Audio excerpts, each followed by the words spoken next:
নানা নাটকীয়তার পর অবশেষে নতুন প্রেসিডেন্ট পেল ইরান। দেশটির নবম প্রেসিডেন্ট হিসেবে নির্বাচিত হয়েছেন সাবেক স্বাস্থ্যমন্ত্রী মাসুদ পেজেশকিয়ান।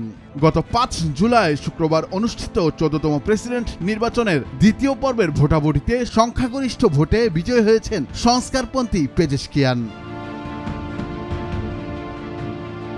জনগণের ভোটে নির্বাচিত পেজেশকিয়ান পেয়েছেন ১,৬৩,৮৪,৪০৩ ভোট।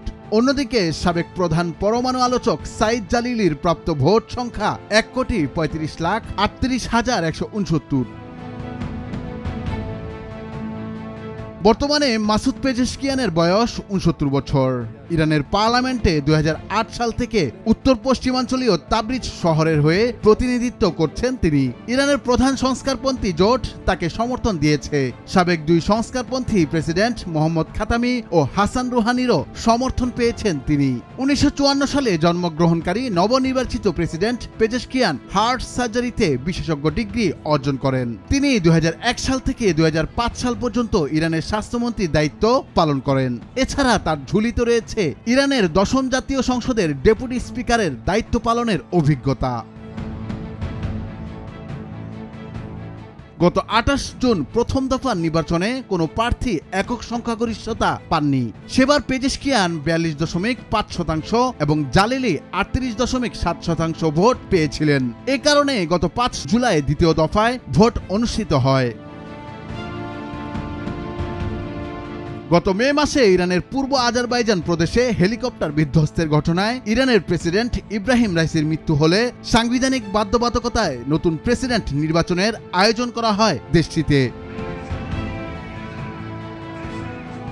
এর আগে ২০১৩ ও ২০২১ সালেও পেজেশকিয়ান প্রেসিডেন্ট নির্বাচনে অংশ নিয়েছিলেন। তবে ২০১৩ সালে তিনি হাশেমি রাফসানজানিকে সমর্থন দিয়ে প্রার্থিতা প্রত্যাহার করে নেন। ২০২১ সালে গার্ডিয়ান কাউন্সিল তার প্রার্থিতা বাতিল করে দেয়। ইরানের ক্ষমতা বেশ কয়েক বছর ধরে রক্ষণশীলদের হাতে রয়েছে। তবে পেজেশকিয়ান মনোনয়ন পাওয়ায় সংস্কারপন্থীরা আশার আলো দেখছেন। নির্বাচনেও তার ফলাফলই প্রতিফলিত হয়েছে। ইরানের সর্বশেষ সংস্কারপন্থী প্রেসিডেন্ট মোহাম্মদ খাতামি পেজেশকিয়ানের প্রশংসা করেছেন। তিনি তাকে সৎ, ন্যায়পরায়ণ ও যত্নশীল মানুষ বলে উল্লেখ করেন। এবার পেজেশকিয়ান নির্বাচনী প্রচারে পশ্চিমাদের সঙ্গে সম্পর্ক উন্নয়ন করে নিষেধাজ্ঞা প্রত্যাহারে কাজ করার প্রতিশ্রুতি দিয়ে আলোচনায় আসেন। এজন্য কঠোরপন্থীরা তার সমালোচনায় মুখর হন। অপরদিকে বহির্বিশ্বে ব্যবসা বাণিজ্যের আশা জাগায় অনেক ইরানি তার সমর্থন করেন।